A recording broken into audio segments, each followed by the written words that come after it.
Minbir şüşə qab. Ertəsi günü naməlum adamın nəm çəkmiş və palçığa bulaşmış əşyaları mehmanxanaya gətirildi. Onun 2 çamadan yükü adi səyahətçi çamadanından fərqlənmirdi.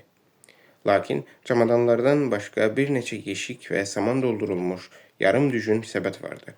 Cingilti səsindən başa düşmək olurdu ki, samanın içindəki şüşə qablardır. Mr. Hall xidmətçi Mill ilə boşboğazlıq etdiyi zaman qapıda naməlum adam göründü. Həmişəki kimi başında şlyapa, əynində palto, əlcək, şərf var idi. Misafir, yeşikləri otağa aparın.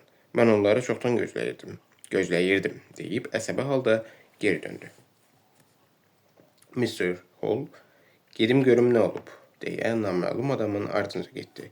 O yuxarı çıxdı. Naməlum adamın otağının qapısı yarı açıq olduğu üçün icazə almadan qapını açıb içəri girdi. Pəncərənin pərdəsi salınmışdı. Otaq yarı qaranlıq idi. Naməlum qonaq otaqda görünmürdü. Bunun əvəzinə Hall çox qəribə bir şey gördü. Üzərində 3 böyük ləkə olan insan sifətini xatırladan kiçik ağ duman. Sanki havadan asılı vəziyyətdə donub qalmışdı. Sonra bu duman tərpəndi və Hall sinəsi nə endirilən güclü zərbədən səntirləyib dəhlizə düşdü. Onun arxasınca qapı örtüldü və açarla bağlandı. Hall qaranlıq dəhlizdə dayanıb baş verənləri anlamağa çalışır, nə edəcəyini bilmirdi.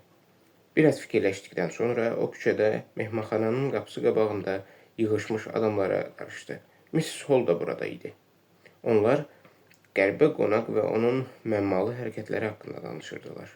Qarşıdakı dükanın sahibi Hexters də onlara yanaşıb nə hadisə baş verdiyini xəbər alırdı.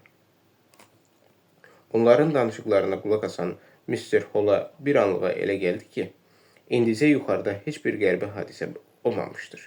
Yəqin ki, onu qara basıb. O arvadına dedi. Qonaq dedi ki, əşyaları içəri daşımaq lazımdır. Mrs. Hall amiranə səslə dilləndi. Daşıyın.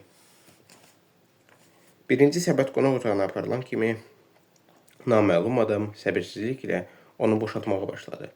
O, səbətlərin içindən toz, şərab, zeytun olan müxtəlif ölçülərdə rəngbərəng butulkalar, üstündə zəhər sözü yazılmış əyri şüşə qablar çıxarmağa başladı. Bütün bunları cərgə ilə bufetin, masanın üstünə, buxarının, taxçasının, pəncərənin qabağına, döşəməyə, hər tərəfə düzdü. Heç yerli əczaxanada da yəqin ki, bu qədər butulka yox idi. Bu çox maraqlı bir səhnə idi. O, bir-birinin ardınca səbətləri açır, hamısından da butulka çıxırdı. Nəhayət, 6 səbətin 6-sı da boşaldı.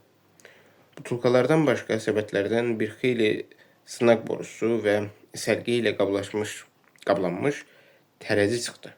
Sonra naməlum adam yeşikləri boşaltmağa başladı. Burada xeyli əlyazma kitab var idi. Həmin gün naməlum adam tam bir sakitlik içərisində işlədi. Yalnız bir dəfə otaqdan butulkaların cingiltisi eşidildi. Qonaq stolu itələyib onları qəzəblə yerə atdı. Sonra onun otaqda gəzişdiyi eşidildi. Mrs. Hall nə isə baş verəcəyindən qorxaraq qapıya yaxın yanaşıb qulaq asmağa başladı.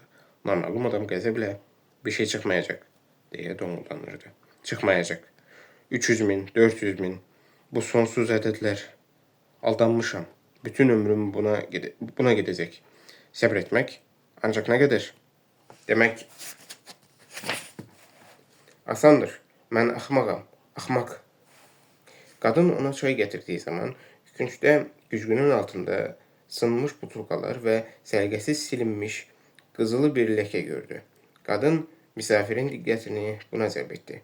Naməlum adam, bunların hamısını hesabıma salın, deyə cəmkirdi. Siz Allah, mənə mane olmayın. Məndən bir ziyan gələrsə, bunu mənim hesabıma yazın. O, yenə də qabağındakı dəftərə qeydlər yazmağa davam edərək sustu. Son.